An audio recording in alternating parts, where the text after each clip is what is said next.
কৃষ্ণ নাম জপ করলে জীবনের সবকিছু প্রাপ্ত করা যায়, কিন্তু মূল বিষয় হলো যে আমাদের এই জড় জগতে বা ভূলোকে সবকিছুই হলো মিথ্যা। তাই এই জড় জগৎকে একটি মরুভূমির সঙ্গে তুলনা করা হয়েছে, আর এখানকার সুখকে মরীচিকার সঙ্গে তুলনা করা হয়েছে।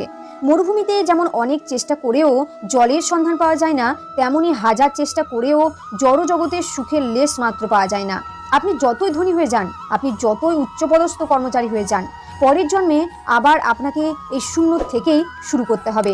আপনাকে পুনরায় চেষ্টা করতে হবে শিক্ষা, খ্যাতি ও ধন অর্জনের জন্য। আর যদি আপনি ভগবান শ্রীকৃষ্ণের নাম এই জন্মে অপার ভক্তির সঙ্গে নিয়মিত একবারও জপ করেন, তাহলে মৃত্যুর পর আপনি পরমাত্মায় বিলীন হয়ে যাবেন। আর যদি কোনো কারণবশত, কোনো অপূর্ণ কর্মফলবশত আপনাকে পুনরায় এই ধরাধামে ফিরে আসতে হয়, তবু খ্যাতি ও ধন আপনি জন্মসূত্রেই লাভ করবেন। এই হলো কৃষ্ণ নামের মহিমা। লক্ষ্য করে দেখবেন